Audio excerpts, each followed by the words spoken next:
Good evening, and welcome to the readings associated with the Frost Place Conference on Poetry 2020. It's my great pleasure tonight to introduce Deborah Paredez.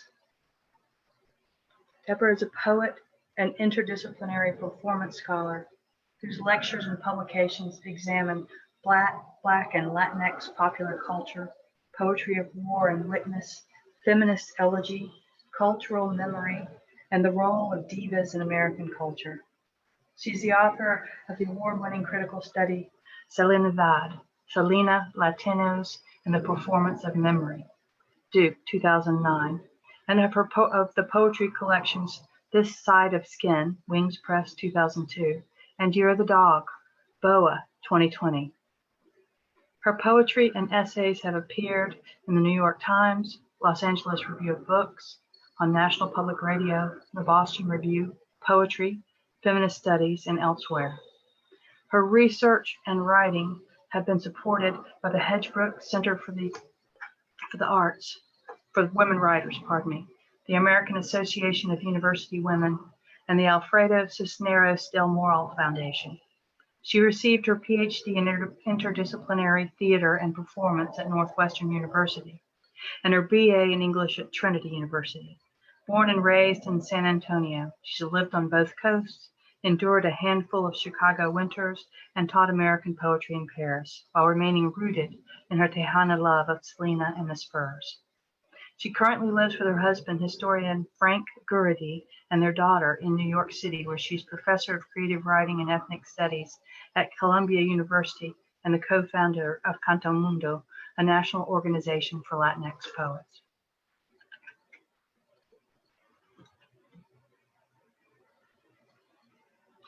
It's not often that reading a single book of poetry changes the way that you look at things. Many times in my readings, I think about how the homophonic pun brings something else to light, and how the poem emulates what it's speaking about, and other things that, now that I've read Deborah's book, seem to pale just a little bit in my analysis. The book, Year of the Dog, was a real gift to me. It moves and emulates life in the way that I didn't know it could be emulated. It moves like a collage, bringing all the different elements together at the same time to mix harmoniously in a single message. I cursed myself a little as I read the book until I was told to just relax and enjoy it. I cursed myself only because I didn't have the vocabulary to talk about this book in the way that I normally talk about poetry. And that was its great gift. It's a way for you to open up another set of lives, cultures, and voices. If you allow yourself to become lost in this book, as I did, you realize so much more about poetry and what it can do, and about life than you knew before. The book uses different forms, sometimes photos, lists, things that look to me as a computer programmer, almost as though posing an algorithm and positing that. And I don't know why that should be surprising, because this is the stuff that we work with every day, that things are made of. I just didn't realize it could also be the stuff of poetry. It's a real pleasure to have Deborah here to read from this book and to teach at the Frost Place. My only sadness about the book is that when I opened it up and tried to dive in the middle, I hit my head on the edge of the porch. Thank you so much for bringing this wonderful world to me, for leaving it for me in my hands. Now please welcome Deborah Paredez. Wow. Madel, I'm so honored. Thank you so much. That was gorgeous, as all your introductions are, and a true gift. I know it takes so much labor to do introductions, and I see the gift that you give when you give them. So thank you very, very much.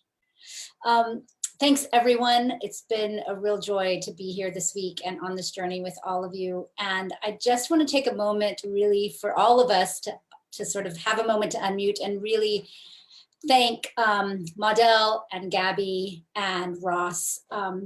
As those of you who know me know, having run a summer retreat every year for 10 years, it is a tremendous amount of work. And it's a tremendous amount of work to make it look as easy as they have made it look. And I think that I just want to honor and appreciate the tremendous generosity and humility and humor and finesse with which they've done it. So everyone just take a moment to cheer for this. Yay! Yay! Woo! So thank you. Thank you for making this such a transformative space in ways that conferences for poetry aren't always. So I appreciate that. All right. So as Maudel said, I'm going to, first of all, I'm going to time myself, but I'm going to be reading primarily from my new book, Year of the Dog, which came out in April. They're poems that deal quite a bit with disaster and catastrophe. And so it was also a book that was a long time coming. And so it certainly was not the book launch I anticipated in the midst of the pandemic. However, in many ways, given its topics, kind of fitting that it came out in a moment of catastrophe. The book is called Year of the Dog, and it refers to two different things. Year of the Dog, meaning the year, referring at first to the year of my birth, 1970, the year of the metal dog, and the year my father was preparing to be deployed, or was deployed and preparing to leave for Vietnam. He was given his citizenship papers just so that he could get his draft notice, and was served in Vietnam. And growing up in our household, Vietnam was always present, even though it was never spoken. Sort of living with the aftermath of war and PTSD, I think that was so much a part of how I came to language. And so part of this book is about that. And Year of the Dog also for me refers to, or evokes for me the figure of Hecuba. As many of you know from Greek mythology, the figure of Hecuba, who was the queen of Troy and so deeply committed to her grief that in the aftermath of the war, when she's being taken back as a slave by the Greeks, she is wailing, and to the point where she howls and howls and howls until she leaps from the ship, having been transformed into a dog. And she escapes being a slave to the Greeks, but lives out her life kind of howling, right? Fully committed to that. And so I see my work very much as a part of that kind of feminist lament. And this is where I am. So a bit long introduction, but I won't speak much between the poems. That's kind of where these poems kind of are situated, both historically in a very specific moment, but also transhistorically across time, taking up many mythic women and historical women who've sort of spoken out against catastrophe. So this first poem is called Wife's Disaster Manual. It's referring to another mythic woman. It's a retelling of the story of Lot's wife. And it's a villanelle. Wife's Disaster Manual. When the forsaken city starts to burn, after the men and children have fled, stand still, silent as prey, and slowly turn back. Behold the curse. Stay and mourn the collapsing doorways, the unbroken bread in the forsaken city starting to burn. Don't flinch. Don't join in. Resist the righteous scurry and instead stand still, silent as prey. Slowly turn your thoughts away from escape. The iron gates unlatched, the responsibilities shed. When the forsaken city starts to burn, surrender to your calling. Show concern for those who remain. Come to a dead standstill. Silent as prey, slowly turn into something essential. Learn the names of the fallen. Refuse to run ahead when the forsaken city starts to burn. stand still and silent, pray, return.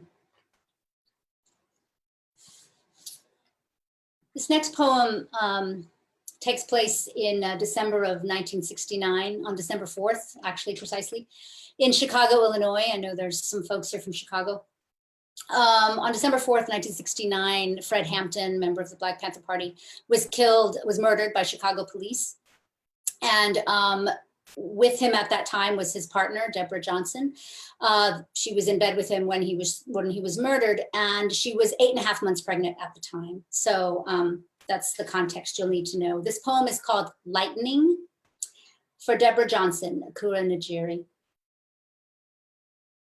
You didn't look down or back, spent the fractured minutes studying each crease and curve of the lawmen's faces. So later you could tell how it happened, how you crossed over his body, how you kept your hands up, how you didn't reach for anything, not your opened robe, nothing. How they said he's good and dead. How you crossed over the threshold, how you lifted one and then the other slippered foot across the ice. How you kept yourself from falling. How your bared belly bore the revolver's burrowing snout. How when the baby starts to descend, it's called lightning, though it feels like a weight you cannot bear. Lightning is when you know it won't be long before it's over.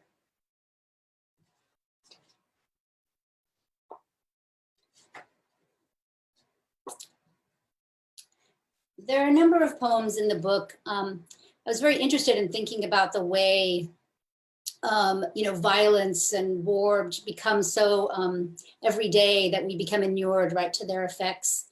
And I wanted to sort of think about what language what language around us has that same effect. And so I thought about the idiom, and I wanted to sort of take that most like mundane and overused language and try to like stretch it and pull it to make it strange, and to also think about body parts. So there's a lot of idiom poems in the book that do a lot, idioms that include body parts. This is one of them. A show of hands. My father taught me never to show my hand, always play the hand you're dealt. Don't bite the hand that feeds you, gotta hand it to him. He lived his life hand to mouth.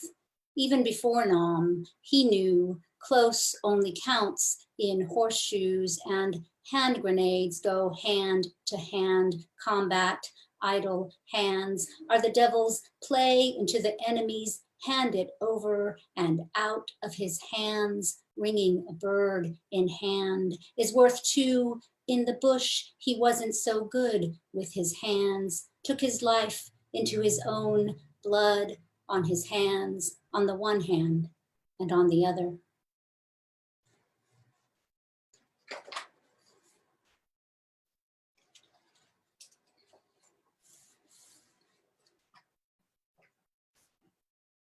Self-portrait with weeping women. I know why I fell hard for Hecuba. Shins skinned and lips split to blooming lupin on her throat's rough coat, hurl down the whole length of disaster. I'm sure I'd grown to know by then to slacken as a sail against the current and squall of a woman's woe. What could I do but chorus my ruddered howl to hers? When you're a brown girl raised up near the river, there's always a woman bereft and bank-wrecked, bloodied and bleeding her insistent lament. Ah, Llorona. Every crossing is a tomb and a tune, a wolf wail, and the moon that turns me to scratch at the tracks of every mud-dirged girl.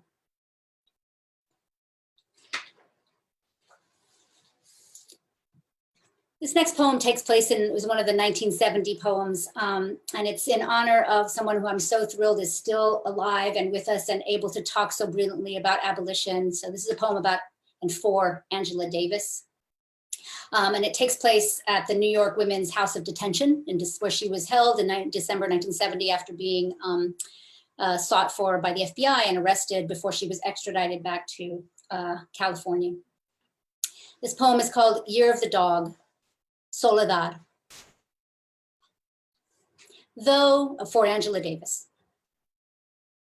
Though you are their sole suspect, though they capture you on Columbus Day, though their conqueror's pallor dulls the night's obsidian pulse, though they smash the world tips of your fingers against the ink, though they single you out beyond a doubt, though they lock you away from the others, though inside the walls, books, though inside these walls, book is a shackled verb and not a shared noun, though they hand your beaten body over to another state authority, though they make you move through their thicket of rifles, though your cuffed wrists won't let you raise your fists, though your shoulders shiver in your jailhouse shift, though your teeth break the chilled silence with drum roll chatter,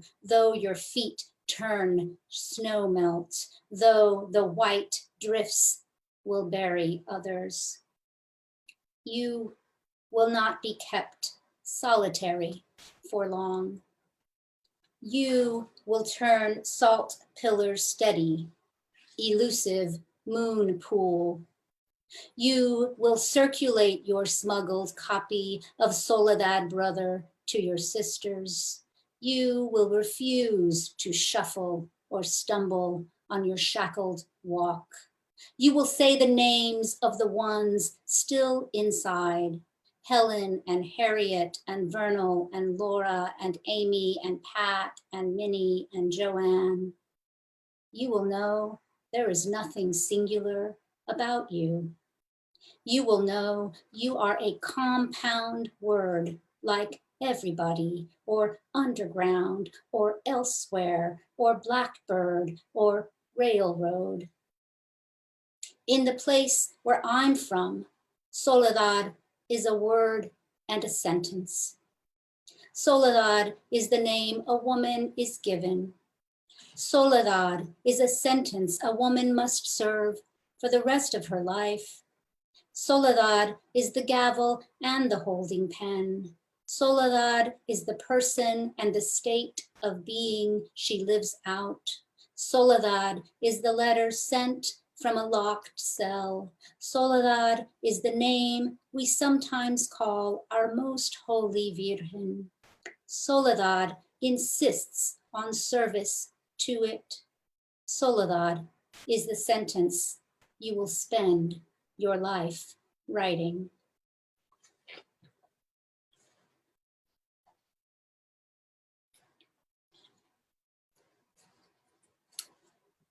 This next poem takes place in another year of the dog, the year 1982.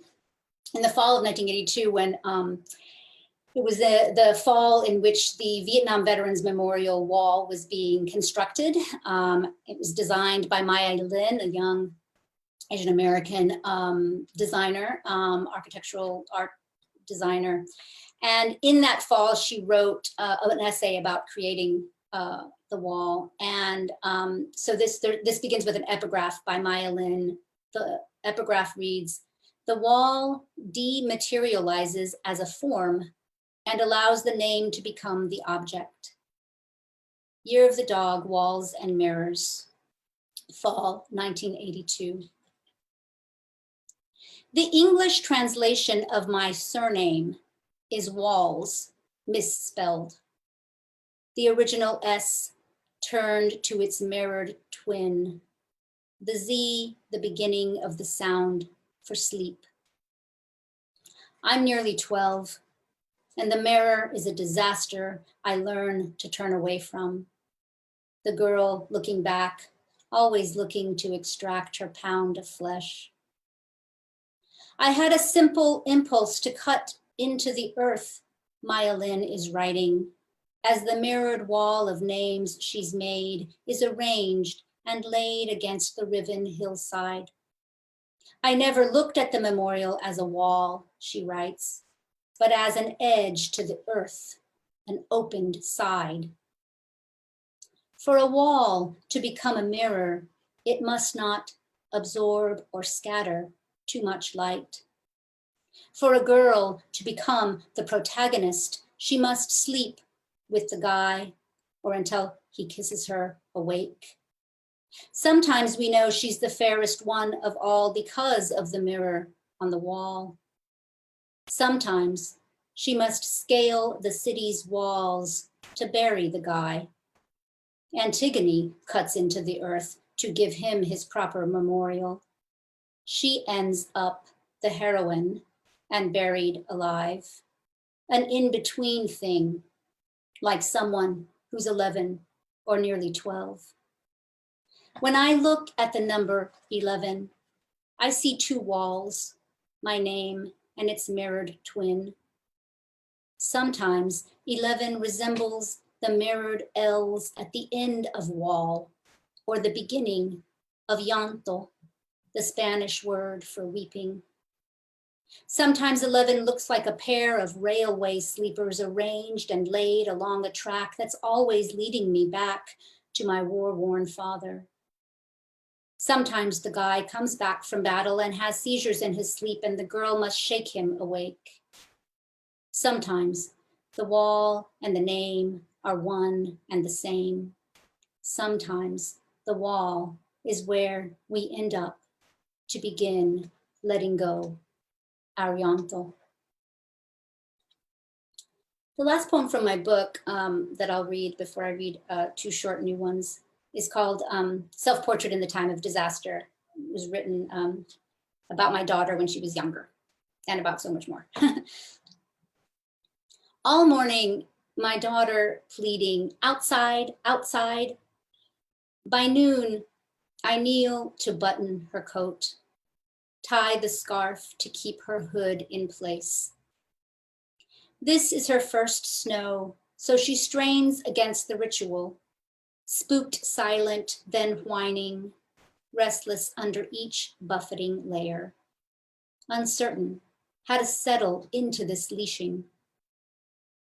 I manage at last to tunnel her hands into mittens, and she barks, and she won't stop barking. Her hands to her suddenly pause. She's reduced to another state, barking all day in these restraints.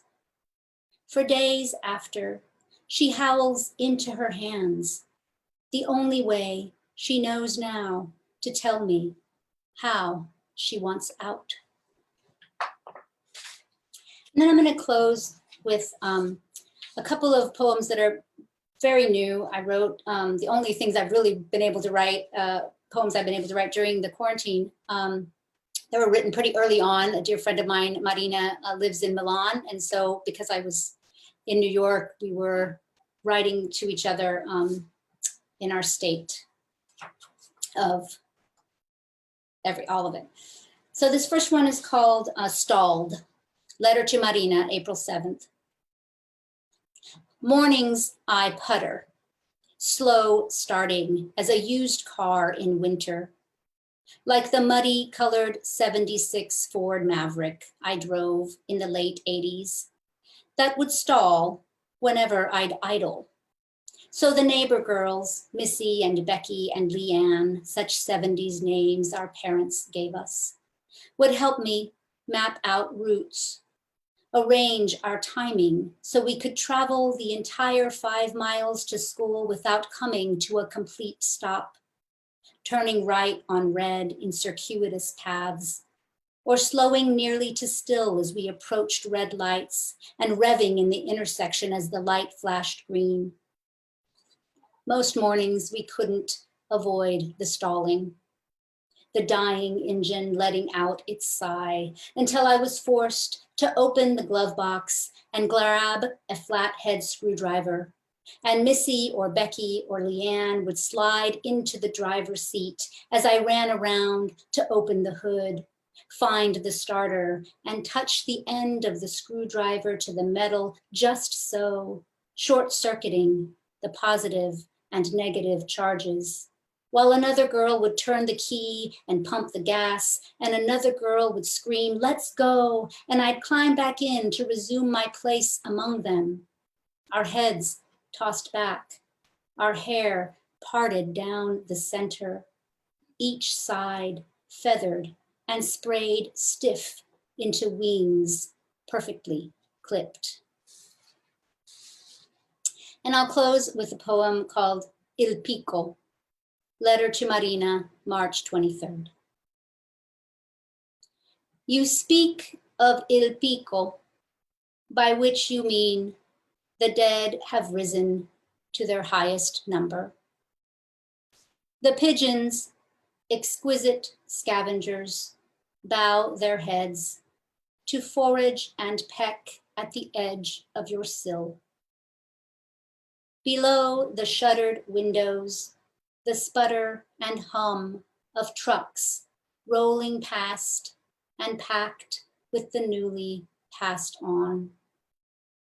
Close your eyes, you say, and you can feel the engine's ragged rasp rattling the pane. The birds and the wide boulevard, the headboard against your bedroom wall, all of it trembling together. A note the choir scales and holds. Thank you.